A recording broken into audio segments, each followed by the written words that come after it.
The following message is by Pastor John Piper.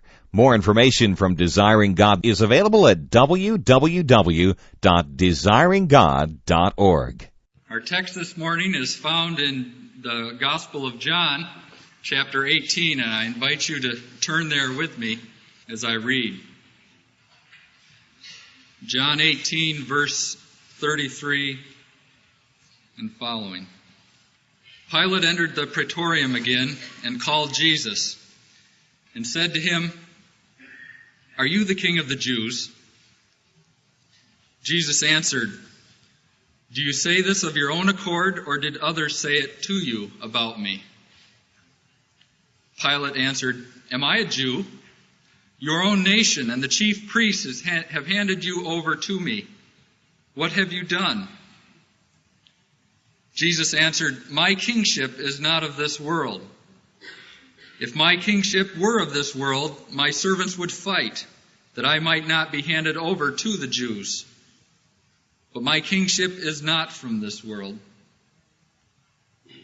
Pilate said to him, "So you are a king?" Jesus answered, "You say that I am a king. For this I was born, and for this I have come into the world, to bear witness to the truth.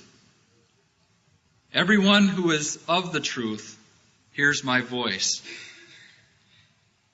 Pilate said to him, "What is truth?" After he had said this, he went out to the Jews again and told them, "I find no crime in him."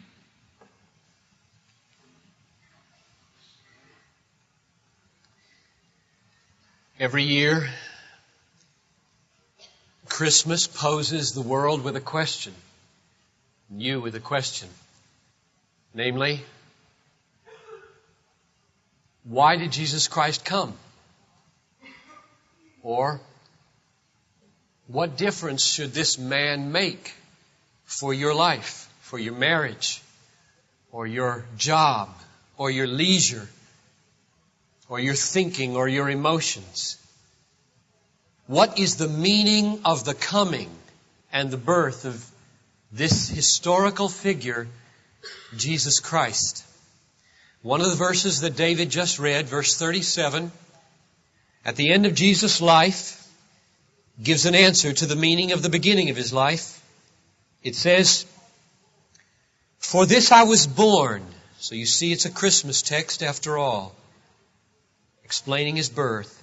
"For this I was born, and for this I came into the world, to bear witness to the truth. Everyone who is of the truth hears my voice." So the answer of that verse to the question, why was Jesus born, is this: Jesus was born in order to testify to the truth. Now, what I would like to do is simply take that sentence from our Lord Jesus at the end of His life and look at two implications that it has for the meaning of Christmas and one exhortation. Let me just state what they are and then unfold them for you. The first implication is this: there is truth. There is truth to which every human being should bow. There is truth that doesn't change. It comes into the world from outside. The second implication is this: Jesus Christ came and was born to reveal that truth and to testify to it. And the concluding exhortation of the morning will be this: don't be like Pilate when you hear Jesus. Let's take these one at a time now. Implication number one: there is truth. The truth. Notice what it says: "For this I was born, and for this I came into the world, to bear witness to the truth." It comes from outside. The world doesn't think it up. The world doesn't shape it, mold it, or make it. It's not a truth for you and a different truth for me. It is the truth. It comes from outside. It impinges upon us. It's brought to us. And every human, no matter what culture, color, creed, ought to submit to it and believe it. It applies to everyone. It comes from God and is testified to by the Son of God. Now for some of you, I thank God that's as obvious as the nose on my face. But for America, it's reprehensible. There might have one day been a generation or a century in which no sermon would ever have to have as one of its points, there is truth. But we don't live in that century, and we don't live in that generation. We live in a generation where it is simply stunning and controversial to say, there is absolute truth, and you all, Americans, should bow before it. You try to claim that in the marketplace today, and you will be thought, if not verbally accused, of being misguided and, this is the shocker, immoral. Let me explain why those two are thought in our land today.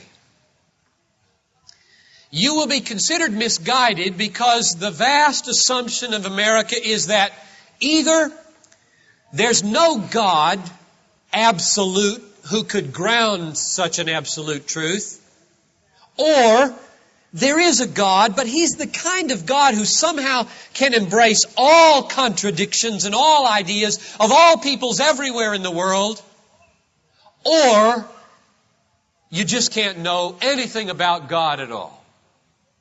And therefore, any claim to absolute truth grounded in God is unthinkable and misguided, unwarranted. But the real shocker in our generation is that the claim to truth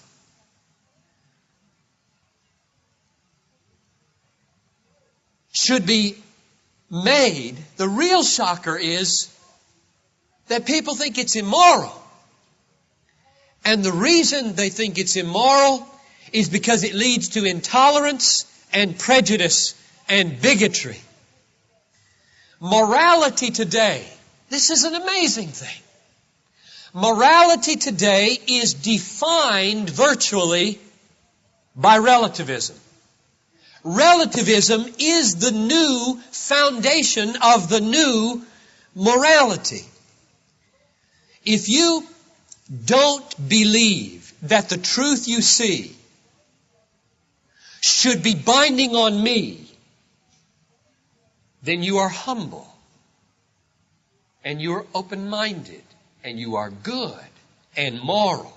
But if you believe that the truth you see should be binding on me, you are proud, arrogant, bigoted, prejudiced, and bad. Virtue, for most people today, demands relativism. That's the 20th century in which we live and into which we must say, for this purpose He was born, and for this He came into the world, to bear witness to the truth. It's a world in which this message has been nullified even before it is spoken on the radio or from a preacher's mouth. And the reason it's been nullified is because truth is seen as the rotten root of bigotry and intolerance and prejudice. And relativism is seen as the wholesome mother of mutual respect and tolerance and peace among people. In other words, the biblical message of Christmas this year in America runs into two obstacles. The first obstacle that we always talk about is that Christ has been taken out of Christmas. But the second obstacle is deeper, more pervasive, and more devastating. Namely, truth has been taken out of reality. It isn't the way people think anymore. That truth is out there, defined by God, to be quested after and sought with passion, and upon finding, rejoiced in, lived by, and derived meaning from. That is not the way Americans think anymore. Instead, people try to experience life to the full, and whatever that experience is to the full, they define as truth for them, and make no demands upon you that you live with them in that fulfilling experience. Truth is truth for me, not truth for you. Truth for you, not for me. And the underlying principle that makes life livable is keep your monkey off my back. That's the guideline for life among relativists. Now, what's wrong with this? It's wrong, first, because it's self-contradictory, and second, because it's unbiblical and therefore makes rough sledding for all the truths of the Bible to win a hearing, let alone obedience in our land. Let me try to explain. First of all, before I explain that self-contradictory idea, let me read for you a quote that I just forgot about. I have here. I want you to hear this, because this reality of relativism has pervaded not only the society, it's pervaded the church too. Just keep your eyes open in different discussion groups, 2020 groups maybe, Sunday school classes maybe, and what you will find, if not a consistent carrying through, at least a natural surge up of resistance against any defining of absolutes. Don't tell me how to rear my child. Don't tell me how to spend my money. Don't tell me this or that. There are 1,000 different ways that are right to do it. It's just pervasive. We cringe as Americans that anybody would presume to dictate how I should do something or what I should believe. And smaller and smaller becomes the common ground that we can call our absolutes. Alan Bloom wrote a bestseller called The Closing of the American Mind that is making all of this plain to many people. I want to quote from page 25. There is one thing a professor can absolutely be certain of. Almost every student entering the university believes or says he believes that truth is relative. If this belief is put to the test, one can count on the student's reaction. They will be uncomprehending. That anyone should regard relativism as not self-evident astonishes them, as though he were calling 2 + 2 = 4 into question.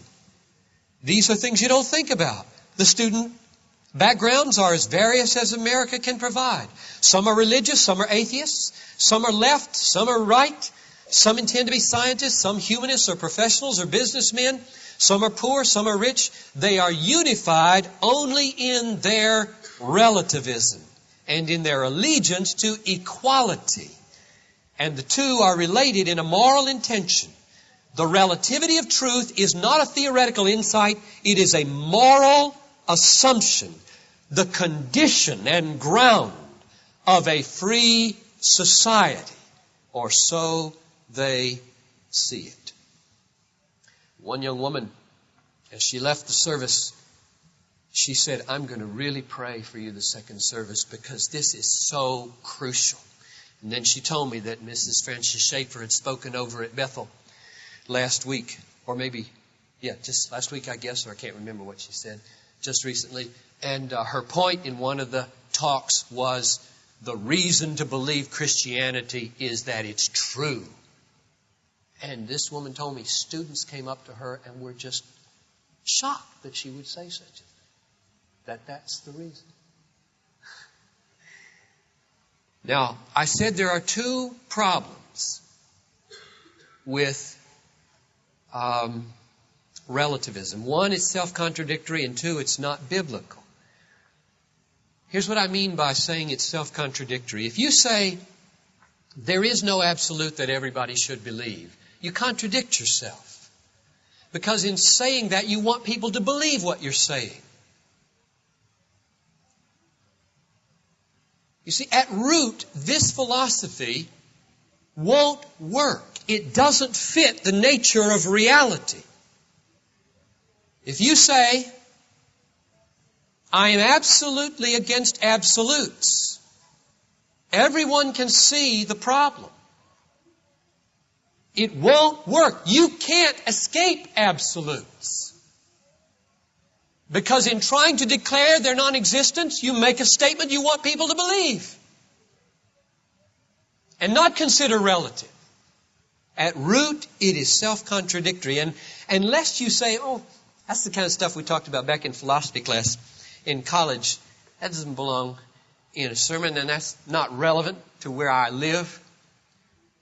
Look, it is tremendously relevant to where you live. Let me give you one illustration. 2 weeks ago in Atlanta, there were 500 clergymen gathered together with Jerry Falwell to talk about whether or not it's right to sit down in front of abortion clinics and shut them down at the risk of arrest in order to keep babies from being killed in there that day. And in Atlanta, the pro-abortion forces mustered themselves together and used this leaflet to call people to action and counter-demonstration at the hotel. And I was sent this by one of the pastors who was there. And I want to read you part of it. It says, Stop Falwell and Operation Rescue, keep abortion legal, defend reproductive rights, etc. It gives a place where to meet, on the back, other things. And at the bottom it says, in these big letters, we will not tolerate intolerance. And there's no smiley face written after it. This is dead serious. These women are enraged that someone would, as it says on the back here, put their morality onto others. Keep the monkey of your pro-life ideas off the back of the women of this country. Now, the problem with that relativistic approach, you can think what you want to think, we'll think what we want to think, and keep your monkey off our backs. The problem is, at the bottom line is that it is self-contradictory. You can't live that way. I am absolutely against absolutes is the counterpart to we will not tolerate intolerance. You have to wind up there if you believe anything at all. It is self-contradictory. Relativism has infected the whole American culture, and it's a house of cards. It won't stand.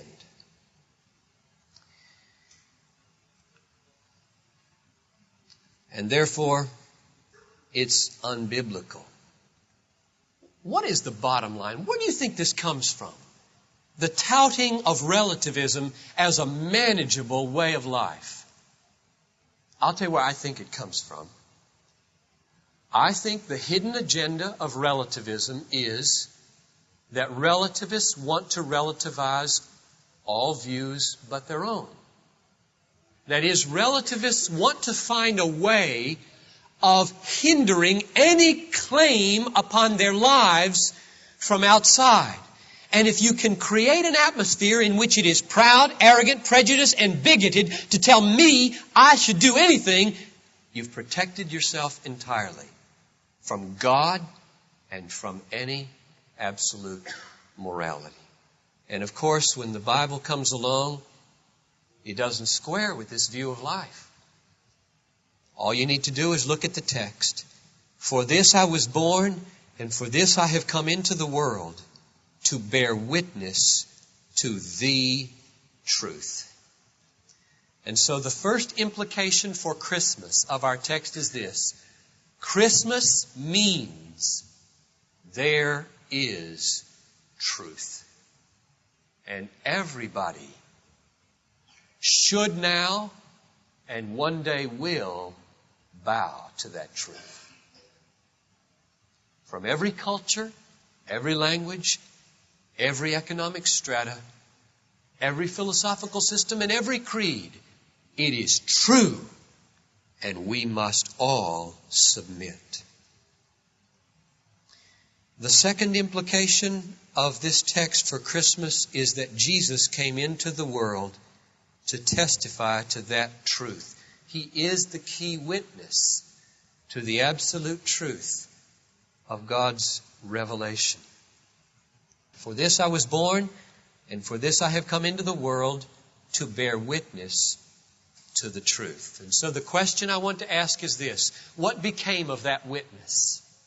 He's gone. He says he came, was born in order to witness to the truth, but now he's gone. And it's not enough to say, but he left his Spirit behind. The Spirit of truth, to guide us into all truth. That's not enough. And the reason it's not enough is because this text is not negligible. It says Jesus came and was born to bear witness to the truth.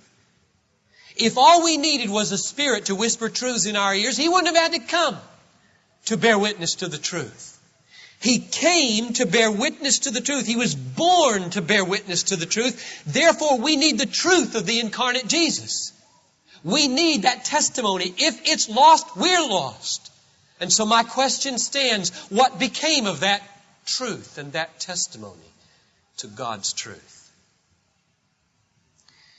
The answer, I believe, is that it's in the Bible, in the Gospels, Matthew, Mark, Luke, and John. As I was preparing this message, I had in the back of my mind people I've talked to recently who are not Christians, whom I hoped would be here. I hope they are here and will be here. Who asked me, well, look, I'm open, but how can I know that the testimony of Jesus has been faithfully preserved in the Bible? And besides that, how can I know that Jesus faithfully testified to God the Father, if there is a God the Father? That's a good question. It's a legitimate question. And so when I say what became of this witness, I want to try to answer that question. And the way I want to try to answer it, because we only have a few minutes and you don't write a book of apologetics in 5 minutes. But I think you can point to an answer, a good answer, in 5 minutes. And here's the way I would point to that person. I'll just speak to all of you as though you're asking me that question. Buy a Bible. Get a good modern version. RSV, NIV, NASB. Go to Northwestern. Buy a Bible. It has 2 halves. First big fat half is called the Old Testament. Second little half is called the New Testament. And at the beginning of the New Testament are 4 books. They're called Gospels. And they're named Matthew, Mark, Luke, and John, because those are the men who wrote them. And they're all about the life of Jesus. Buy that book and get yourself alone in the new year and start to read those Gospels. Turn off the radio and the television. Get away from roommates and friends and family and get alone and begin to read. And as you read, look at the sorts of things He did. Listen to the sorts of things He said. And focus on the kinds of attitudes that He had.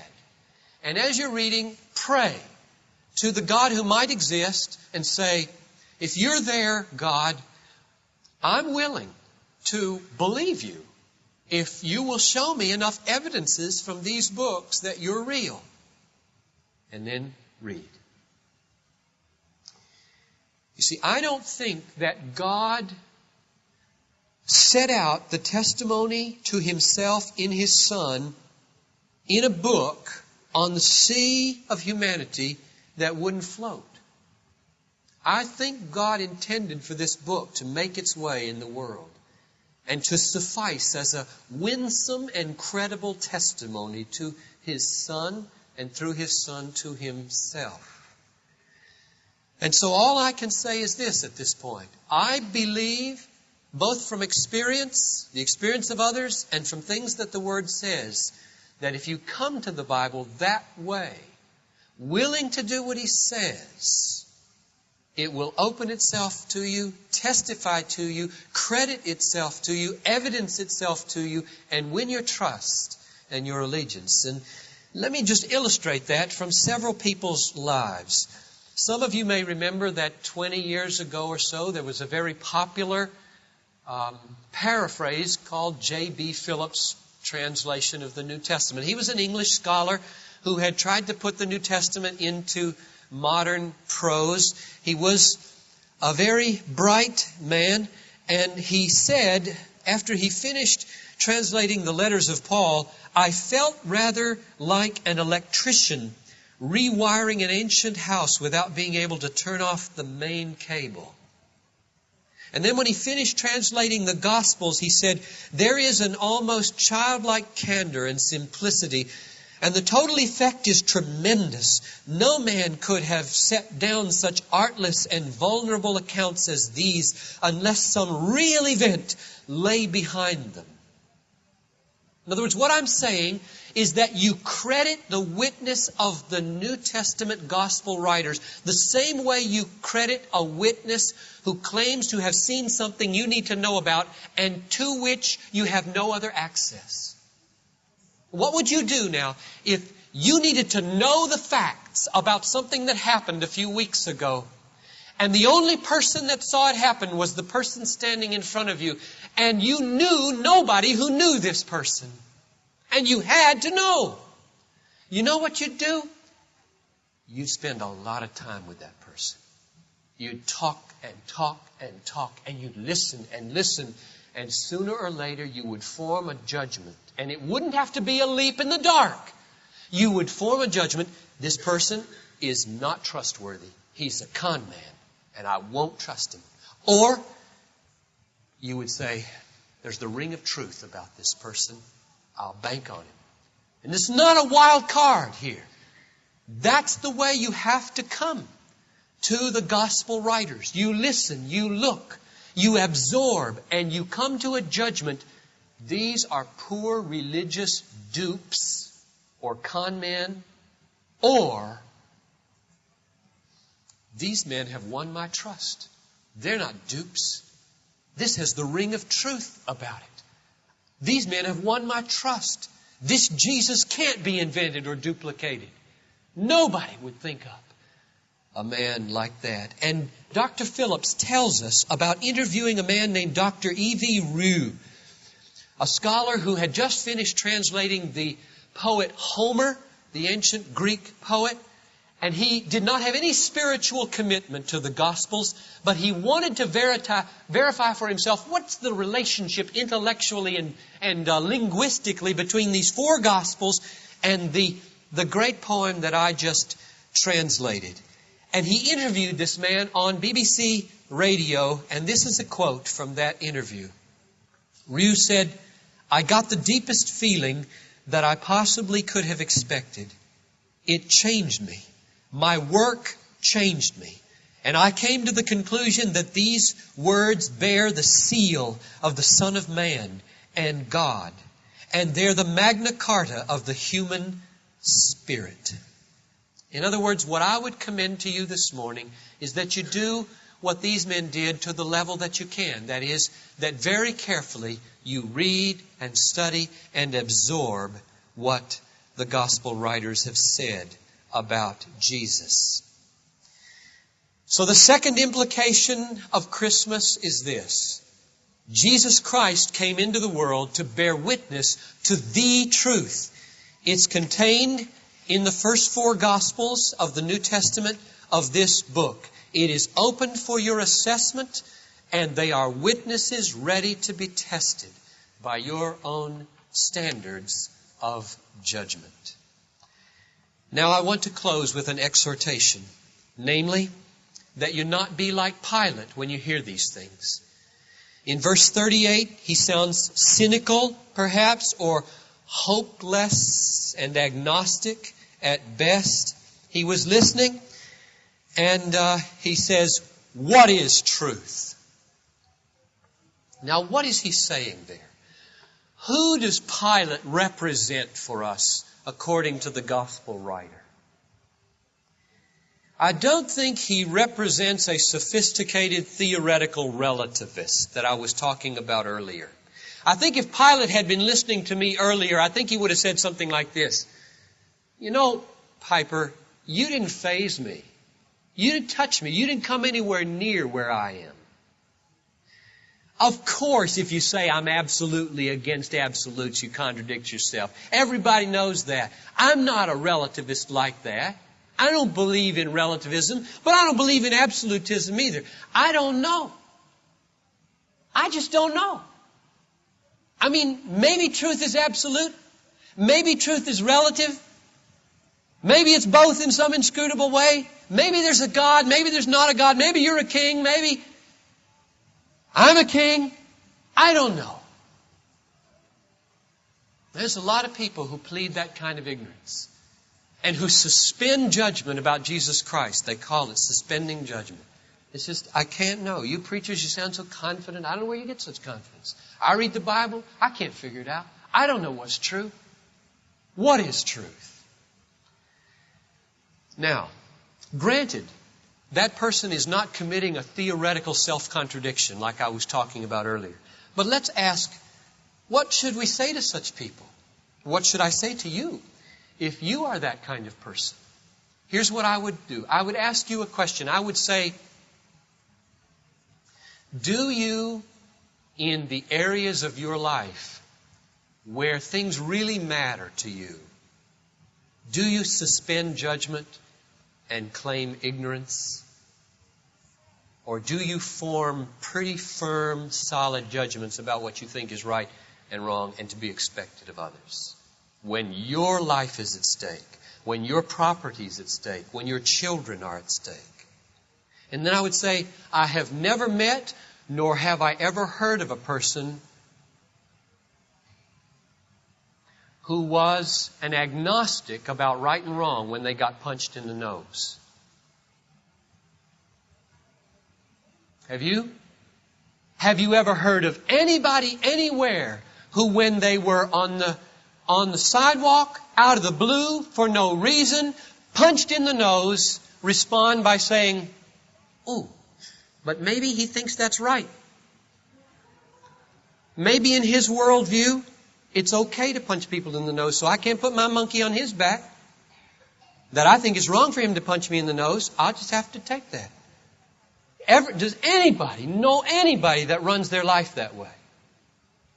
No, we don't. And the reason we don't is because even if we're not theoretically self-contradictory, we are practically self-contradictory if we claim that we cannot know right and wrong. Just as soon as your rights are infringed upon, just as soon as your life is threatened, you know what's right. And if you go into a judge and a courtroom and that judge says that the person that kidnapped your child and raped her can go free because that's what they think is okay to do, you will scream with absolutes. And about 10,000 other issues in the world too. It is playing games to do what Pilate did here. And we love to play games about the things that impinge upon our life. If you can defuse the claim of the King Jesus by saying what is truth, you're off the hook for 50 years. But those who think soberly know that you're playing games with fire. So what should we do? Well, my exhortation is don't be like Pilate. Rather, Humble yourself. Look at the Gospels.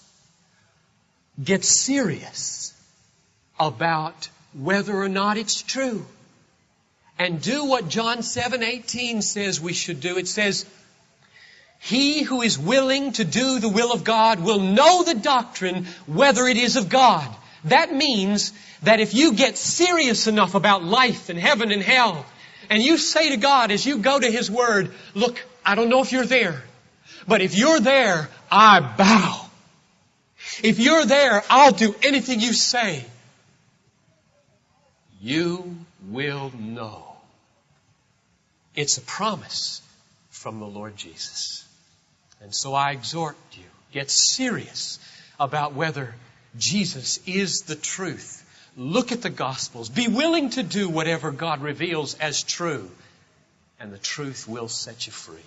I want to close on a note of celebration about the sufficiency of the Word of God and then move into a Christmas carol. Here's the way we'll do it. Page 32 in the hymnal is How Firm a Foundation. Let's sing the first verse to the tune of O Come All Ye Faithful. And then at the end of that first verse, go right into the carol, O Come All Ye Faithful. Number 32, verse 1. Shall we stand and celebrate the Word?